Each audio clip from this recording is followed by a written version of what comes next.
Selfie situation ఏదైనా selfie ఉండాల్సిందే. ఈ చిలిపి సరదా కాస్త ప్రమాదకర అలవాటుగా మారిపోతోంది. సెల్ఫీ మోజులో కొత్త కొత్త ప్రయత్నాలు చేస్తూ ప్రాణాల మీదకు తెచ్చుకుంటున్నారు. కుటుంబ సభ్యులు, సన్నిహితులకు తీరని ఆవేదనను మిగిల్చిపోతున్నారు.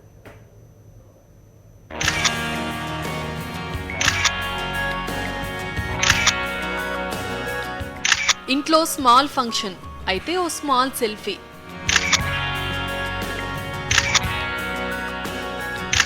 ఫ్రెండ్ మ్యారేజ్, సెల్ఫీలే సెల్ఫీలు.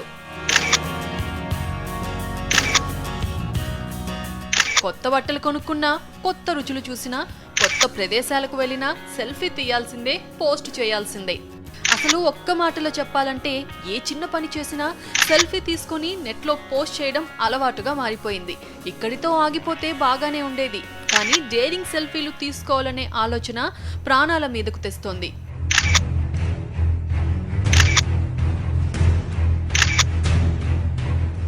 రన్నింగ్ ట్రైన్, శిఖరమంచు, కాలువగట్టు, బిల్డింగ్ చివర ఏంటవి అనుకుంటున్నారా? సెల్ఫీలు తీసుకోవాలనుకుంటున్నా, తీసుకునే క్రమంలో ప్రాణాలు పోగొట్టుకుంటున్న ప్లేస్లు. ఏమాత్రం పట్టు తప్పినా ప్రాణాలు గల్లంతే. అయినా యువత మారడం లేదు. తాజాగా తమిళనాడులో అలాంటి విషాదమే సంభవించింది. చెన్నైకు చెందిన 16 ఏళ్ల దినేష్ స్థానిక కాలేజీలో చదువుతున్నాడు. జూ పార్కు వెళ్లి తిరిగి వస్తున్న టైంలో అతనికి ప్రమాదకరమైన ఆలోచన వచ్చింది. వేగంగా వస్తున్న ఎలక్ట్రిక్ ట్రైన్ ముందు సెల్ఫీ తీసుకోవాలనేది దినేష్ ప్లాన్.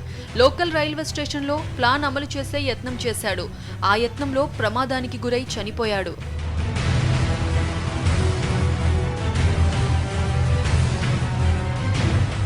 గతంలోనూ ఇలాంటి ఘటనలు చోటు చేసుకున్నాయి. గతేడాది ముంబైలో జరిగిన సెల్ఫీ డెత్ పెను ప్రకంపనలు రేపింది.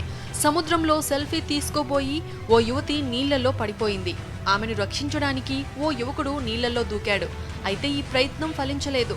యువతితో పాటు యువకుడు కూడా మృత్యువాత పడ్డాడు.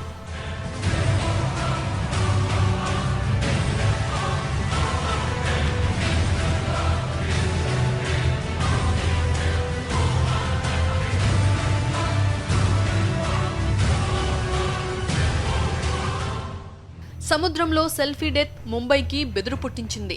ముఖ్యంగా అధికార వర్గాలను హడలగొట్టింది. అప్రమత్తమైన పోలీసులు దిద్దుబాటు చర్యలు చేపట్టారు. ముంబైలో 16 ప్రాంతాలను నో సెల్ఫీ జోన్గా ప్రకటించారు.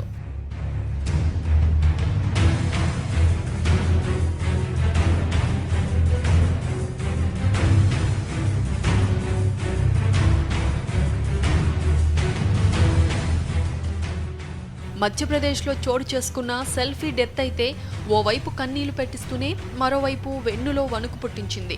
బాల్గఢ్కు చెందిన తండ్రి కొడుకులు ఖతర్నాక్ సెల్ఫీ తీసుకోవాలని భావించారు. కెనాల్ ఒడ్డున సెల్ఫీ తీసుకునే ప్లాన్ వేశారు. అయితే ఈ సరదా కాస్త విషాదానికి దారితీసింది.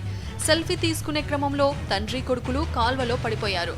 ప్రవాహ వేగం ఎక్కువగా ఉండడంతో అందులోనే మునిగి మృత్యువాత పడ్డారు.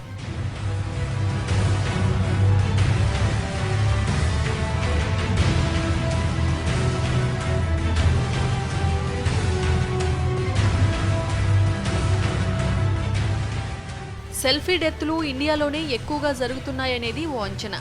ఓ నివేదిక ప్రకారం గతేడాది ఇలాంటి కేసులు 27 నమోదయ్యాయి.